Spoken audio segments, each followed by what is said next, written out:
Bonsoir, bienvenue dans votre émission mensuelle consacrée à la santé en collaboration avec la clinique Saint-Luc Bouge. Alors aujourd'hui, on va parler gériatrie, on va parler finalement d'une spécialité qui est assez méconnue.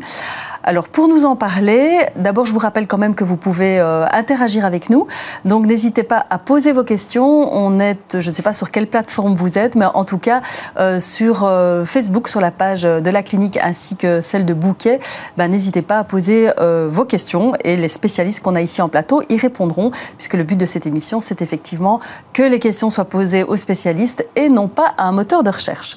Alors justement, pour m'accompagner ce soir pour parler gériatrie, je reçois le docteur Bernadette Kibambo, gériatre, chef de service en gériatrie. Bonsoir Bernadette. Bonsoir.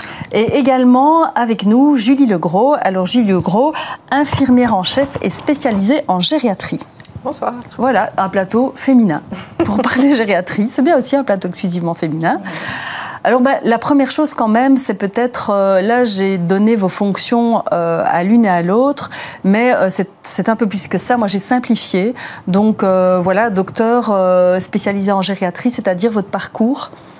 C'est-à-dire que j'ai fait les 7 années de médecine, non?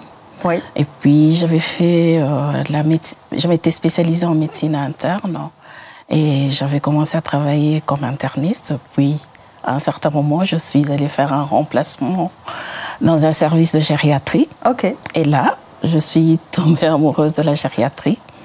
Donc j'ai refait une spécialité en gériatrie. Et voilà comment je suis arrivée gériatre. Et à partir de 2006, j'ai commencé à travailler comme gériatre à la clinique Saint-Luc de Bouge. Ok, et puis chef de service alors. Et chef de service, oui, voilà. Et Julie ? Moi, je suis infirmière depuis 2007. J'ai directement postulé à la clinique Saint-Luc de Bouge, où on m'a proposé une place en gériatrie parce que mon travail de fin d'études orientait un peu dans le domaine. Et donc j'ai accepté et ensuite pareil, j'ai eu un coup de cœur pour la gériatrie, donc je suis d'abord devenue infirmière en chef et puis après la fonction m'obligeait un peu à faire la spécialisation et j'ai découvert qu'en fait la spécialisation était vraiment une richesse parce que j'ai appris encore énormément de choses. Alors, on va d'abord s'attarder sur la signification scientifique du mot gériatrie. La gériatrie, c'est la branche de la médecine qui s'occupe des maladies liées à la vieillesse, des maladies des personnes âgées. Alors, c'est une spécialité en soi, en fait. Alors, ce qu'on va expliquer aussi ici ce soir, c'est justement que ce n'est pas toujours ce qu'on a dans l'esprit, la gériatrie. Moi-même, je suis venue voir le service et peut-être que j'avais une autre image en tête de la gériatrie. Et c'est peut-être important justement d'en parler pour toutes les personnes qui pourraient être concernées ici prochainement par ce service. Donc, on va le dire voilà, platement comme ça, un service gériatrique, ce n'est pas un mouroir. Mm-hmm. Voilà, ça c'est dit, c'est clair, mais c'est peut-être effectivement une idée qu'on peut avoir. Et donc peut-être justement expliquer un petit peu que c'est pas ça du tout. Moi, je pense... L'une ou l'autre, et puis vous complétez. Hein. Il y a plein d'idées qui circulent. Le service de gériatrie est un mouroir. Le service de gériatrie, c'est l'endroit où on met les personnes âgées en maison de repos. C'est rien du tout de tout ça. C'est un service où on s'occupe des personnes plus âgées pour leur permettre de vivre beaucoup plus longtemps autonomes et les accompagner dans les problèmes qui sont liés à la vieillesse. À l'âge, forcément. Et à l'âge, oui. Oui. Alors, ça a aussi changé, parce que la population a changé, la population est plus vieillissante, le modèle familial a changé également. Et ça a eu un impact sur un service gériatrique. Oui. Oui, dans d'autres pays, on l'observe d'ailleurs, la gériatrie se développe un peu moins justement dans les pays où les personnes restent un peu plus longtemps en famille. Il y a moins de risques, il y a moins de déclin parce que la personne est plus soutenue. Donc maintenant, à l'époque actuelle, les gens travaillent un peu plus vieux et donc les personnes sont un peu plus isolées et vieillissent aussi de manière un peu plus isolée avec toute une série de fragilités qui est moins rapidement détectée. Et la famille n'est plus là pour pallier suffisamment rapidement. Donc il y a certaines situations qui se dégradent parfois un peu plus vite à domicile de ce fait-là. Et donc en gériatrie, on ne cible pas qu'une pathologie, on cible vraiment tout un environnement, que ce soit même difficultés physiques, psychiques, mais aussi environnementales.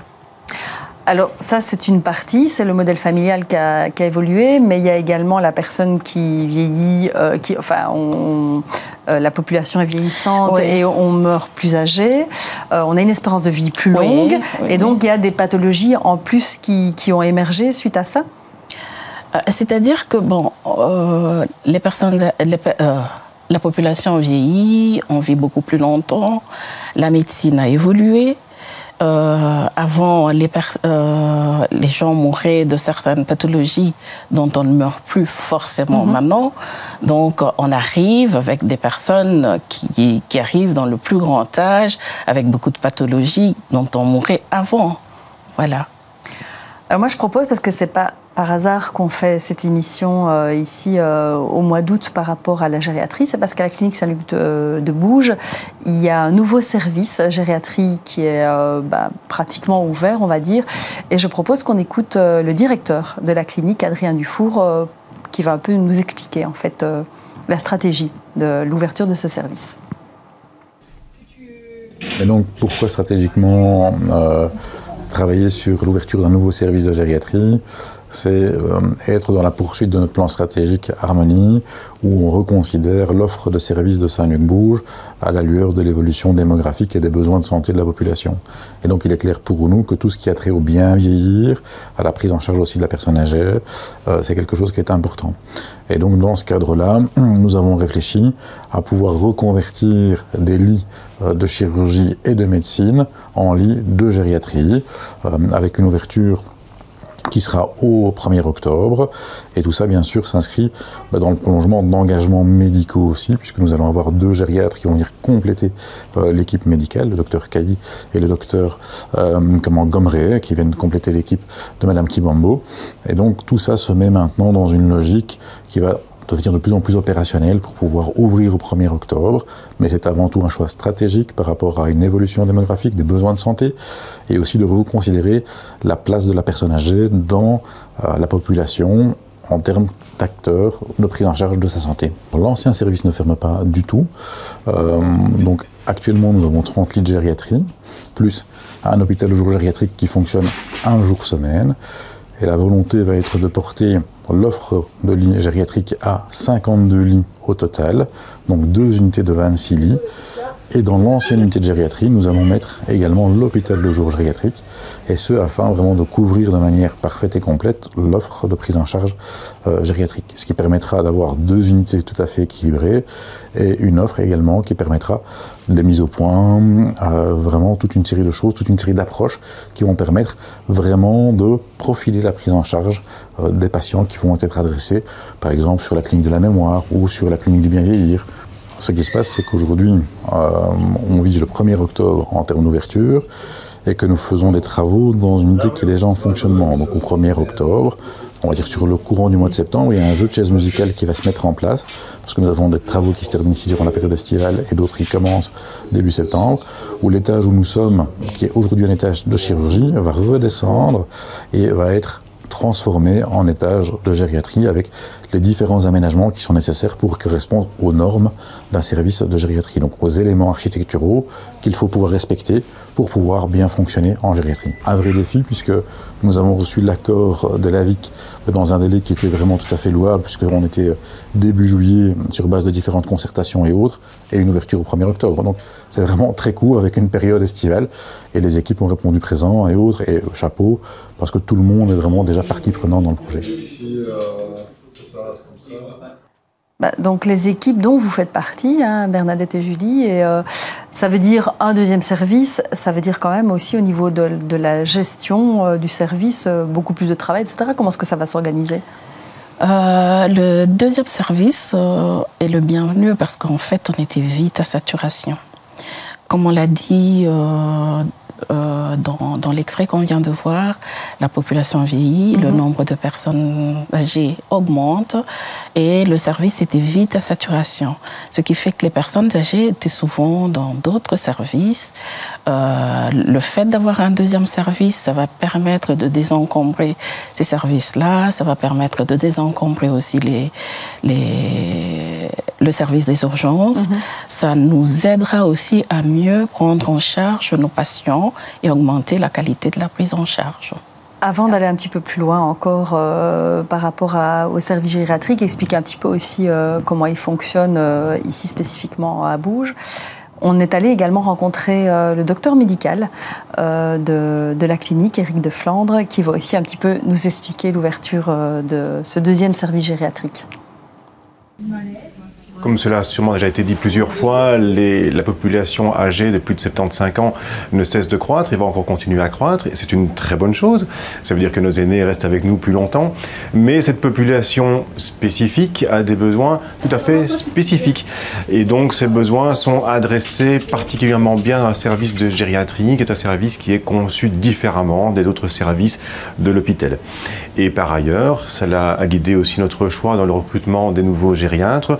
Au sein même de la gériatrie, il y a différentes sous-spécialités et donc nous avons eu à cœur de choisir des personnes avec un tropisme différent pour couvrir vraiment toute l'étendue de la pathologie gériatrique. L'OCDE en 2023 a mis en évidence que les besoins gériatriques en Belgique augmentaient plus vite que le nombre de lits d'hospitalisation. Donc notre réponse a été d'augmenter ces lits-là pour anticiper finalement le vieillissement de la population, assurer une qualité de prise en charge, une sécurité pour le patient. Quand je dis sécurité, ça veut dire que l'on va aussi, lors de l'hospitalisation, décider si le patient rentre à domicile ou s'il doit être placé dans un environnement plus spécialisé, en prévention des chutes, en prévention d'autres pathologies. Et donc ce sera aussi le rôle du service de gériatrie. Donc en conclusion, c'est une réponse qui se veut anticipée, qui se veut pragmatique, mais surtout qui se veut centrée sur le patient, ses besoins et les besoins de la famille qui l'entoure. C'est un service où la durée de séjour en général est aux alentours des 10 à 15 jours, ce qui est forcément un changement, un turnover de patients plus lent, entre guillemets, que dans un service, par exemple, de chirurgie ou de médecine interne classique. Donc tout ça est à prendre en compte et sera bien adressé dans les deux nouveaux services de gériatrie. Pas dans le nouveau et dans l'ancien service de gériatrie. Dans le futur, on pourra encore mieux soigner ces patients gériatriques, même si au départ, ils ne viennent pas pour un problème gériatrique. Un patient qui vient pour une prothèse de genou, une prothèse de hanche, une opération du cœur, pourra être assez vite dans le post-opératoire, être adressé vers le service de gériatrie pour avoir ses besoins spécifiques gériatriques. Et finalement, l'épiphénomène qui aurait été l'opération sera pris en charge par le chirurgien dans le service de gériatrie. Les gériatres, on commence tout doucement à en trouver un petit peu plus que dans le passé. C'était une denrée très rare il y a quelques années. Forcément, avec le vieillissement de la population, le planificateur a fait en sorte qu'il y ait de plus en plus de gériatres qui soient formés et diplômés. Cela étant dit, on a eu la chance de trouver deux candidats vraiment exceptionnels et qui sont largement motivés, même au-delà même de la gériatrie. Ils apporteront à toute la clinique beaucoup de compétences. Est-ce qu'il va y avoir une différence fondamentale entre les deux services, en fait ? Dans un premier temps, on ne sait pas encore, mais ce serait bien qu'on puisse spécifier pour les patients beaucoup plus chirurgicaux ou autres qui allaient avant dans d'autres services. Mais on n'en a pas encore vraiment parlé. On a une réunion la semaine prochaine. Il faut d'abord que le service ouvre complètement, que vous organisiez. Justement, quand je parlais d'une meilleure prise en charge, c'est aussi... on a plus de temps pour s'occuper de tous ces patients-là. On peut dire, ici, on met beaucoup plus des patients beaucoup plus lourds ou moins lourds. Ouais. Voilà. Pour une infirmière, ça prend plus de temps de s'occuper d'un patient en gériatrie que dans un autre service ? Oui, c'est totalement différent. Donc les besoins sont vraiment spécifiques, comme le disait le docteur de Flandre aussi. Donc nous, du côté infirmier, on a toute cette analyse de besoins qui est à faire. On joue aussi un rôle de personne ressource, donc c'est-à-dire qu'on va analyser certaines particularités qui doivent être prises en charge par un autre membre de l'équipe pluridisciplinaire, le référer et puis après suivre les conseils pour aller dans le même sens et donc adapter en fait chaque prise en charge. Donc chaque prise en charge est vraiment adaptée à l'humain en lui-même, la personne âgée justement, pour lui garantir une vie la plus qualitative possible. Et alors, ce qui va nous prendre aussi plus de temps, c'est le rythme ralenti des personnes âgées. Donc parfois, il faut avoir un petit peu plus de patience. On ne va pas à la toilette en faisant 3 pas en 2 secondes. Il faut prévoir les aides techniques, il faut accompagner. Le maître mot, c'est toujours aussi laisser faire un maximum à la personne. Après, avec les conditions de soins, le nombre de personnel, etc. disponibles, on essaye de faire au mieux, c'est sûr, pour pouvoir garantir tout ça. Dans le même état d'esprit, je vois ici une question qui a été posée par quelqu'un qui nous suit, qui demande justement bonjour, soigne-t-on une personne âgée de la même manière qu'un adulte plus jeune? Quelles sont les difficultés pour la prise en charge d'une personne gériatrique? C'est un petit peu tout ce qu'on dit, du coup, ici, depuis le début de l'émission. C'est tout ce qu'on dit, même dans les choix des examens.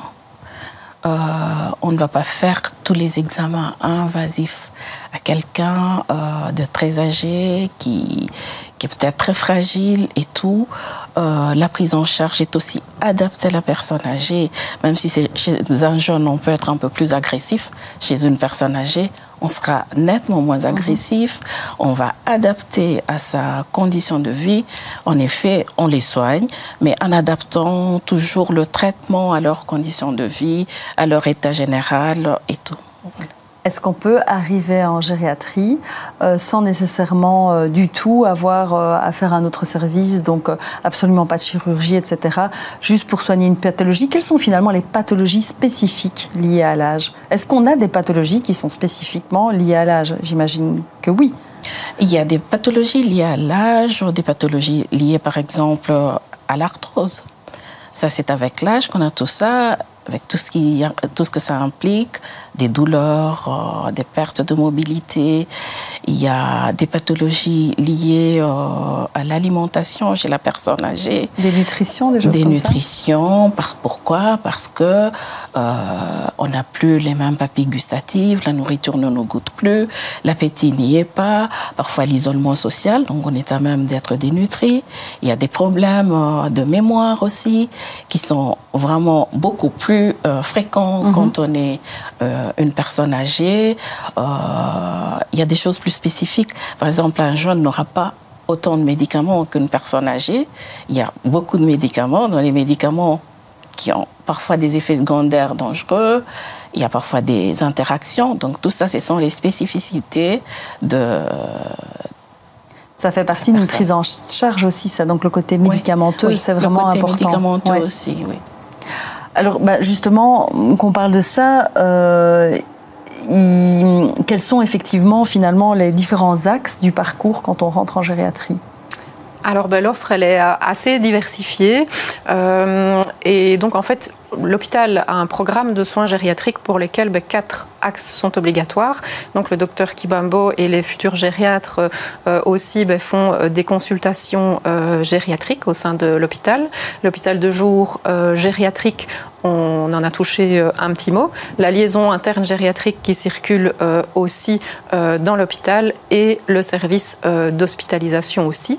Et on a un 5e axe qui est en fait un axe externe où donc on a toute cette collaboration avec les maisons de repos partenaires, les médecins traitants aussi, et donc où on partage notre savoir, nos expériences et comment réajuster en fait l'offre et la demande d'un côté comme de l'autre. Alors que ce soit en tant que médecin ou en tant qu'infirmière, j'imagine qu'il y a aussi une communication très importante avec la famille dans le cadre d'un service gériatrique. Oui. Par exemple, dans le service d'hospitalisation, on met beaucoup plus à contribution les familles, parce qu'en fait, les familles, chaque jour, on leur a consacré du temps pour pouvoir expliquer ce qui se passe avec le patient. Ils veulent savoir où on en est dans les mises au point, où on en est dans le traitement, qu'est-ce qui va arriver, et après, qu'est-ce qu'on fera, parce que toutes les décisions se prennent aussi avec les familles quand il y en a. Oui, oui. Donc, on collabore beaucoup plus avec les familles dans un service de gériatrie qu'on le ferait dans un autre service où on soigne des patients adultes. Ça impacte aussi, j'imagine, le travail de l'infirmière au niveau du timing. Oui, on est aussi fort proche des familles, forcément, qui demandent, une personne qui a moins de lucidité, qui ne sait pas dire à sa famille ce qu'il a mangé, etc., ils sont beaucoup plus inquiets. On travaille beaucoup plus en tripartite qu'avec une personne adulte. On est un petit peu dans le même schéma qu'avec les enfants, en fait, où on est un peu personne de référence aussi, puisqu'on a suivi le patient sur toute sa journée. Et puis, on a besoin aussi parfois de soutirer des informations à la famille, notamment sur le domicile. Vérifier un petit peu avec ce que le patient nous a raconté simplement. Après, ce qui est difficile aussi parfois, c'est que les familles sont fort en attente qu'on réalise des examens, des bilans et qu'on leur dise exactement ce qui se passe. Mais parfois, c'est un tout, c'est global et on attend juste une évolution de la personne qui est plus lente. La récupération est plus lente aussi. Et on travaille tous à une amélioration en pluridisciplinarité. Donc le temps d'hospitalisation est parfois nécessaire pour les exercices kinés, pour les interventions de la logopède, pour être sûr qu'on soit... Justement, on va en parler de cette équipe pluridisciplinaire. C'est une grosse équipe pluridisciplinaire en gériatrie.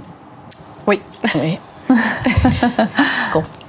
Composée des médecins, les infirmières, les aides-soignantes, les kinés, les diététiciennes qui viennent s'enquérir de l'état nutritionnel du patient, faire l'anamnèse, dépister les dénutritions. Il y a les ergothérapeutes qui... C'est fréquent la dénutrition en gériatrie? Oui, c'est fréquent. C'est un vrai problème, ça. C'est un vrai problème parce qu'en plus, ça a des conséquences qui peuvent être beaucoup plus graves que ça. Parce qu'avec la dénutrition, on peut faire des chutes à répétition, peut-être se casser la hanche, et ça devient beaucoup plus grave. Parce qu'alors, c'est intervention, peut-être des complications, voire même des décès. Donc, c'est pas anodin, une dénutrition. Il ne faut pas oublier aussi que parfois les personnes peuvent être bien portantes, mais en fait présenter de la dénutrition. Oui, c'est ça. Ça dépend aussi la qualité des aliments disponibles à domicile. On se fait moins facilement à manger. La viande est apporte plutôt du dégoût pour une personne âgée aussi. Donc il faut justement remplacer toute cette quantité de protéines. Mais ça, les diététiciennes l'expliquent très bien. Oui. Logopède? Logopède. Ça paraît plus étonnant. Oui, parce qu'en fait, beaucoup de personnes âgées ont des problèmes de déglutition. Ils n'arrivent plus à coordonner leur respiration et leur déglutition. Donc parfois, ce qu'ils mangent ou ce qu'ils boivent vont dans les voies respiratoires, avec les conséquences qu'on connaît, de la toux, voire même une pneumonie. Donc, quand il y a des problèmes comme ça, on essaye d'adapter la consistance des liquides, la consistance des repas et collaborer avec le service de diététique pour pouvoir adapter l'alimentation afin de minimiser en tout cas les conséquences de ces troubles de la déglutition. On a dit kiné, mais également ergothérapeute. Oui. Ça, c'est un peu plus spécifique encore. L'ergothérapeute va vraiment faire en fait le bilan des capacités résiduelles de la personne âgée, donc vraiment voir ce qu'elle est encore capable de faire et insister justement sur ce qu'elle est encore capable de faire. Donc si c'est juste aller jusqu'au lavabo pour pouvoir faire son visage et les bras, on essayera de stimuler le plus possible ça pour que la personne conserve cette indépendance, parce que devenir dépendant, je pense que c'est vraiment le plus compliqué quand on vieillit, c'est de devoir dépendre des autres pour toute une série des activités de la vie quotidienne. Donc ça, c'est vraiment sur ça que l'ergothérapeute met l'accent, mais aussi sur tout ce qui est prévention chute. Donc elle analyse vraiment la personne dans son environnement, avec ses capacités. Elle peut adapter des aides techniques et elle nous apporte aussi beaucoup donc pour adapter nos prises en charge infirmières. Alors, voir aussi ce qu'on peut faire comme aménagement à la maison pour diminuer les chutes. Parfois, il faut un peu plus d'éclairage. Parfois, il faut enlever des tapis pour éviter que les personnes chutent. Donc, ça, c'est aussi le rôle de l'ergothérapeute, c'est d'adapter le domicile, à la maison. Pour que ce soit le plus sécurisé possible pour le retour à domicile. Alors, adaptation à la maison, mais dans un service, nous, on s'en est rendu compte quand on est venu sur place, dans un service gériatrique, il y a des spécificités qu'on va voir d'ailleurs ici en image. Et on voit, je vais vous laisser commenter, mais on va voir déjà que là, on ne le voit pas parce que les portes sont ouvertes, mais les couleurs sont plus larges déjà. Oui, donc en fait, on a fait un côté rouge et un côté bleu pour aider un peu à différencier et que le patient puisse un peu plus s'orienter. Donc ici, les chiffres des numéros de chambre sont en chiffres, mais quand on a une personne qui ne sait plus trop s'y retrouver, ne retrouve pas sa chambre, par exemple, ce qu'on met en place, c'est que on demande à la personne quelle image pour elle lui ferait penser au fait que c'est sa chambre, et on avait un camionneur qui nous a demandé de mettre un camion sur sa chambre, par exemple. Donc comme ça, quand il sort, il retrouve plus facilement sa chambre, il cherche la porte avec le camion. Mais sinon, on a le palan qu'on a vu aussi précédemment. Là, on y reviendra, mais justement, je voulais réagir sur la salle à manger, ici, avec des activités. Moi, ça m'a fort étonnée, en fait, quand je suis venue. Donc, en fait, ça, c'est pour garder une certaine activité. Oui, l'ergothérapie, c'est la salle d'ergo qui sert aussi de salle à manger. Donc, pour le midi, parfois, on rassemble des personnes qui sont encore valides, qui peuvent encore se déplacer pour aller manger là. Comme ça fait quand même une ambiance sociale, des contacts des autres patients. Il y a des activités aussi dans l'après-midi. L'ergothérapeute prend des personnes qui sont valides quand même, les amène à la salle d'ergothérapeute, ils participent aux activités, ils font des activités, ça peut être le tricot, ça peut être des jeux de société, ça peut être juste écouter de la musique, et même parfois des activités culinaires, faire des crêpes et tout, à la Chandeleur, voilà. Et là, on a des bacs avec des fils, parfois les gens tricotent. Il y a des personnes qui aimaient bien tricoter avant, parfois font encore des écharpes dans le service. Ouais, c'est bien. Et voilà. Et alors, effectivement, tu le disais, Julie, les palans, ça c'est justement parce qu'il faut soulever les personnes, etc., et des choses comme ça. Oui, oui. Donc ça, c'est une installation qui n'est pas nécessairement obligatoire dans un service de gériatrie, mais fort, fort aidante parce que ça nous soulage, ça évite aussi tout ce qui est troubles musculo-squelettiques chez les infirmières, et nos patients âgés sont parfois plus lourds, plus raides, on risque de leur faire plus mal aussi, donc on utilise fréquemment ce genre de système. On a vu forcément les matelas anti-escar aussi, hein, ça paraît logique aussi. Puis on a vu qu'en termes de commodité, salle de bain, une baignoire aussi spécifique. Parce que ces personnes savent parfois moins se laver seules et des choses comme ça, je suppose. Oui, ça a une visée aussi relaxante. C'est vrai que parfois on a des personnes confuses, beaucoup plus agitées. Le fait de donner un bain chaud, dans une ambiance relaxante, on voit des petites plumes qui sont au plafond aussi. Elle peut mettre de la musique, elle peut mettre une lumière spécifique et donc vraiment donner une ambiance un peu plus cocooning, et donc la personne se sent bien en fait. Et par la suite, dans la journée, ça se passera aussi beaucoup mieux et la personne sera aussi beaucoup plus calme. Un grand merci Bernadette, un grand merci Julie en tout cas pour tous ces éclairages sur ce service finalement gériatrie qui est assez méconnu. Et je vous souhaite une belle fin d'été. Enfin, la rentrée des classes a eu lieu, c'était aujourd'hui, mais l'été n'est pas encore fini. Et nous, le mois prochain, je vous suggère de nous retrouver et on parlera alors du service psychiatrie à la clinique Saint-Luc-Bouge. Là aussi, je pense qu'il y aura beaucoup de choses à dire et qui peut d'ailleurs avoir du coup une corrélation, j'imagine, avec pourrait nous intéresser. Exactement. Donc voilà. Merci de nous avoir suivis. On se retrouve très bientôt.